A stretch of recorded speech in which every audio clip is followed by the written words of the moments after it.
കൽപ്പറ്റ നഗരസഭയിലെ ബൂത്തിൽ നിന്ന് സുർജിത്ത് അയ്യപ്പത്ത് ആണ് ചേരുന്നത്. സുർജിത്ത്, വയനാട്ടിന്റെ മലയോര മേഖല എങ്ങനെ ജനവിധി എഴുതുന്നു? എങ്ങനെയാണ് പോളിംഗിന്റെ ഒരു ട്രെൻഡ്?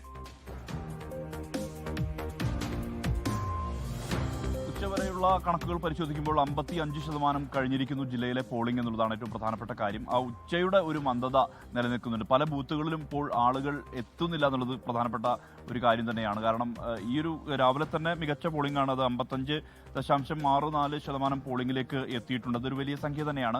ഇനി ബാക്കിയുള്ള വോട്ടർമാരെ കൂടി ഈ പോളിംഗ് ബൂത്തുകളിലേക്ക് എത്തിക്കാനുള്ള ശ്രമമാണ് മുന്നണികളുടെയും സ്ഥാനാർത്ഥികളുടെയും എല്ലാം തന്നെ ഭാഗത്തു നിന്ന് ഉണ്ടാകുന്നത്. ഇതുവരെ വോട്ട് രേഖപ്പെടുത്തിയത് 6,47,000 വോട്ടർമാരിൽ അതിൽ ഏതാണ്ട് 3,60,000-ഓളം വോട്ടർമാർ വോട്ട് ചെയ്തിട്ടുണ്ട് എന്നുള്ളതാണ് ഒടുവിലെ കണക്കുകൾ പരിശോധിക്കുമ്പോൾ തന്നെ നമുക്ക് വ്യക്തമാകുന്ന കാര്യം.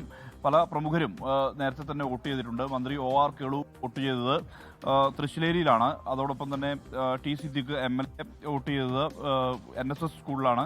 അത് കൽപ്പറ്റയിലാണ്. അതോടൊപ്പം അബൂ സലീം വോട്ട് ചെയ്തിരുന്നു. അദ്ദേഹം റാട്ടക്കൊല്ലി എന്ന് പറയുന്ന കൽപ്പറ്റ നഗരസഭയിലെ തന്നെ സ്ഥലമാണ്. അവിടെ ഒരു അംഗൻവാടിയുണ്ട്. അദ്ദേഹത്തിൻ്റെ വീടിൻ്റെ അടുത്തുള്ള അംഗൻവാടിയുണ്ട്. കുടുംബസമേതം എത്തിയാണ് വോട്ട് രേഖപ്പെടുത്തിയത്. സജന സജീവൻ മാനന്തവാടിയിലാണ് വോട്ട് ചെയ്തത്, ക്രിക്കറ്റ് താരം. അങ്ങനെ പരമാവധി ആളുകൾ എല്ലാവരും വോട്ട് രേഖപ്പെടുത്താൻ വേണ്ടിയുള്ള ആ ഒരുക്കങ്ങളും അതെല്ലാം തന്നെ ആ ക്രമീകരണങ്ങളും എല്ലാം തന്നെ സ്ഥാനാർത്ഥികളും ഒപ്പം തന്നെ മുന്നണികളും എല്ലാം തന്നെ നടത്തുന്നുണ്ട്. എന്തായാലും ഇവിടെ ചില സ്ഥാനാർത്ഥികൾ ഉൾപ്പെടെയുള്ളവരുടെ പോളിംഗ് ബൂത്തിൽ തന്നെയുണ്ട്. നമുക്ക് അവരോട് തന്നെ ചോദിക്കാം. എങ്ങനെയുണ്ട് ആളുകൾ?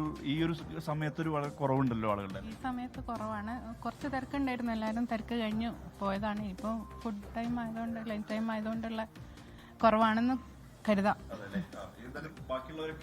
എത്തിക്കാനുള്ള ഏർപ്പാട് നടക്കുന്നുണ്ട്. എങ്ങനെയുണ്ട് മൊത്തത്തിലെ ഒരു അവസ്ഥ? എങ്ങനെയാ?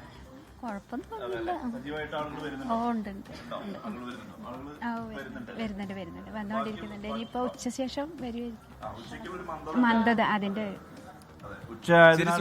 ഉച്ച വെയില് ചൂട് ഭക്ഷണം കഴിക്കുന്ന സമയം അങ്ങനെ വോട്ടിങ്ങിന്റെ പാറ്റേണിൽ തന്നെ സാധാരണ ഉച്ചയോടെ ഒരു മന്ദഗതി ഉള്ളതാണ്. അത് നമുക്ക് ദൃശ്യങ്ങൾ കാണാം. ലോകത്തെവിടെയായാലും ഏത് സമയത്തും 24 വാർത്തകളും ഓഗ്മെന്റഡ് റിയാലിറ്റി പാക്കേജുകളും എക്സ്പ്ലെയിനറുകളും വിശദമായി കാണാൻ ഞങ്ങളുടെ യൂട്യൂബ് ചാനൽ നിങ്ങൾക്ക് സബ്സ്ക്രൈബ് ചെയ്യാം.